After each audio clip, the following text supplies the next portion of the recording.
आकाशवाणी गोरखपुर से समाचार दर्शन।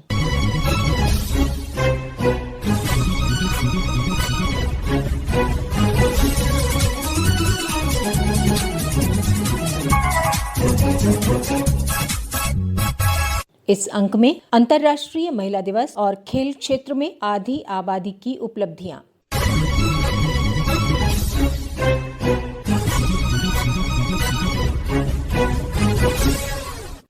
पिछली 8 मार्च को पूरे देश में अंतर्राष्ट्रीय महिला दिवस मनाया गया। इस मौके पर विभिन्न क्षेत्रों में आधी आबादी की उपलब्धियों को रेखांकित किया गया। खेल के क्षेत्र में भी महिलाएं विशेष योगदान दे रही हैं। हमारी विशेष संवाददाता तनवीर फातिमा ने ऐसी ही कुछ महिला खिलाड़ियों के साथ खास बातचीत की। प्रस्तुत है अंतर्राष्ट्रीय महिला दिवस से संबंधित विशेष रिपोर्ट। महिलाएं आज हर क्षेत्र में कामयाबी की नई इबारत लिख रही हैं, फिर चाहे वो कॉर्पोरेट जगत हो, राजनीति हो, सेना हो या फिर खेलों की दुनिया। अंतर्राष्ट्रीय महिला दिवस पर बात करेंगे खेलों की दुनिया में अपनी पहचान बनाने वाली ऐसी खिलाड़ियों से जो राष्ट्रीय और अंतर्राष्ट्रीय स्तर पर देश का नाम रोशन कर रही हैं। हमारे साथ हैं लखनऊ की सॉफ्ट टेनिस खिलाड़ी तनुश्री पांडे, जिन्होंने हाल ही में चीन में आयोजित विश्व सॉफ्ट टेनिस चैंपियनशिप में सिल्वर मेडल जीतकर देश का मान बढ़ाया है।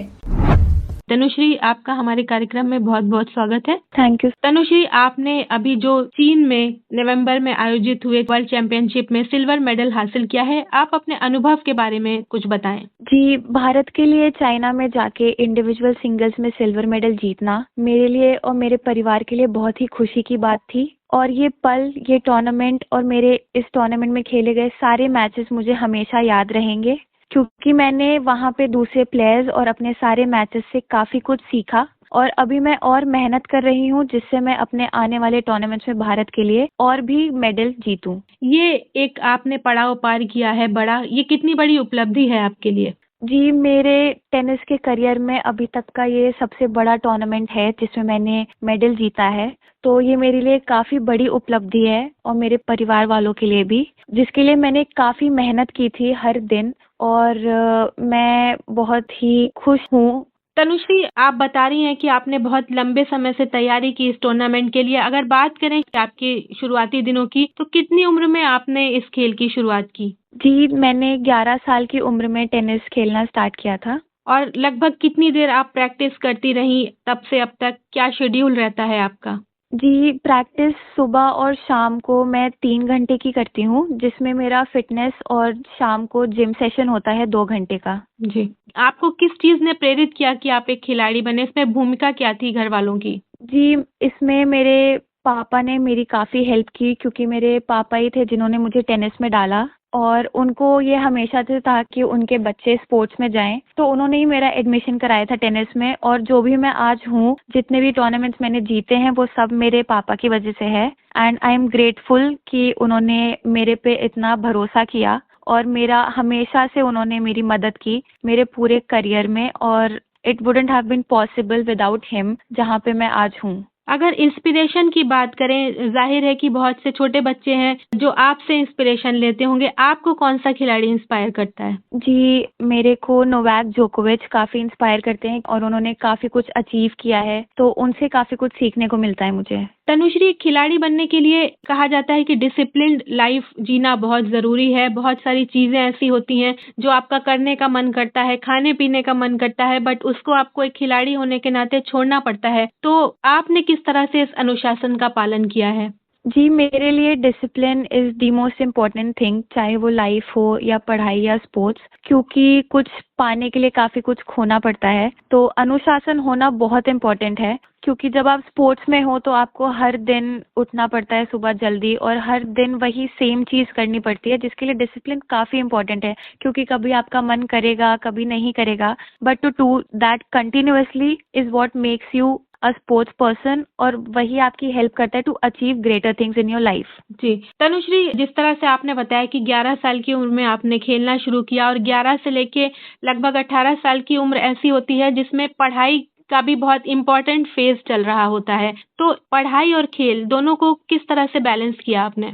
स्कूल टाइम में स्कूल से और अभी कॉलेज से काफ़ी सपोर्ट मिला, और एक एथलीट के लिए काफ़ी इजी हो जाता है टू बैलेंस स्पोर्ट और पढ़ाई अगर हमें सपोर्ट मिलता है, लाइक नोट्स मिलते हैं, तो उससे काफ़ी हेल्प हो जाती है। बाकी जैसे प्रैक्टिस सेशन के बाद जो भी हमें फ्री टाइम मिलता है तो उसमें quality time like around 1 to 2 hours की पढ़ाई इज सफिशिएंट, तो बैलेंस अच्छे से हो जाता है। जी, जैसा आपने बताया कि ये आपका जो सिल्वर मेडल आया है वर्ल्ड चैंपियनशिप में, ये आपकी अब तक की सबसे बड़ी उपलब्धि है। आगे आपका क्या लक्ष्य है? जी, आगे अभी मेरा गोल है is to perform in every single tournament जिसमें मेरा सिलेक्शन हो to win more medals for my country. और अभी मैं एशियन गेम्स के लिए तैयारी कर रही हूँ ताकि मैं अपने देश के लिए एशियन गेम्स में मेडल जीत सकूँ। आप जो बच्चियां हैं जो आगे आना चाहती हैं खेलों में, उन्हें क्या कहना चाहेंगी? जी, मैं उन्हें सिर्फ एक ही बात कहना चाहूँगी कि नेवर गिव अप, हमेशा मेहनत करते रहना। There will be some time जहाँ पे आपको लगेगा कि आपसे नहीं होगा, बट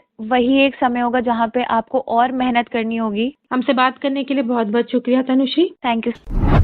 तनुश्री पांडे की तरह ही एक और खिलाड़ी हैं भव्या चेतवानी, जिन्होंने बेहद छोटी उम्र में ही खेलों की दुनिया में अपना नाम रोशन करने को ही लक्ष्य बना लिया है। अपनी मेहनत और हुनर के दम पर भव्या शूटिंग की दुनिया में अपनी पहचान बना रही हैं। Bhavya 10 meters air rifle shooting में नेशनल लेवल की खिलाड़ी हैं और उनकी कोशिश है कि जल्द ही इंडियन टीम का हिस्सा बन सकें।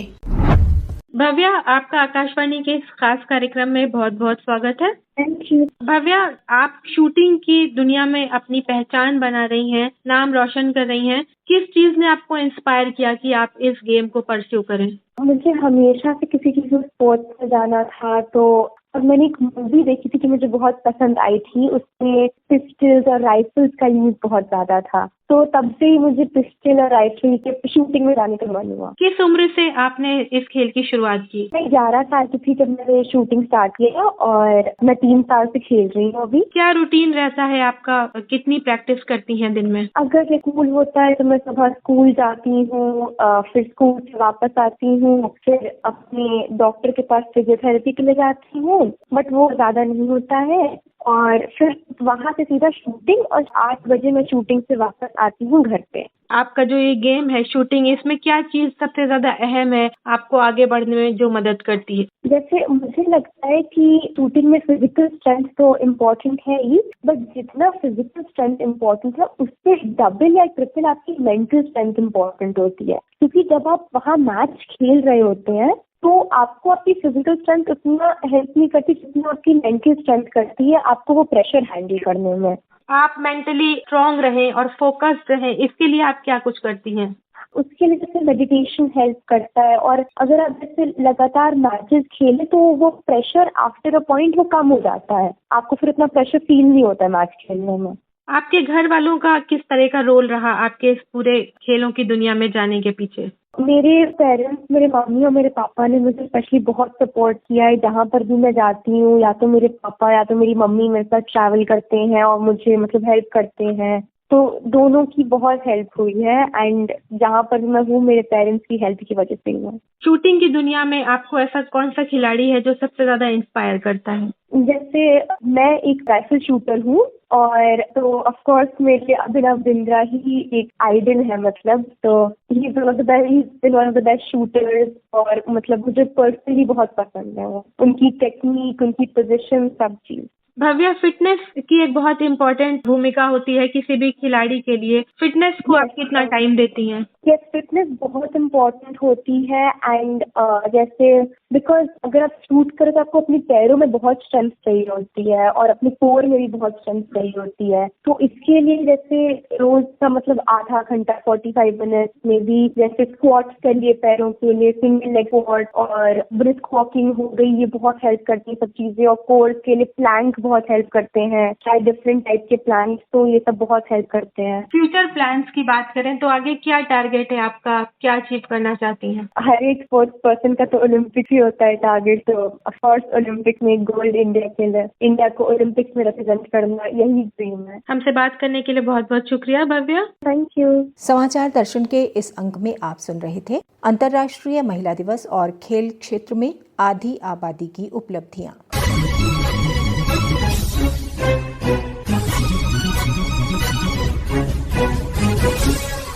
इसी के साथ संपन्न होता है समाचार दर्शन का ये अंक। वार्ता तनवीर फातिमा, संपादन ओम अवस्थी और वाचन सुकीर्ति अस्थाना।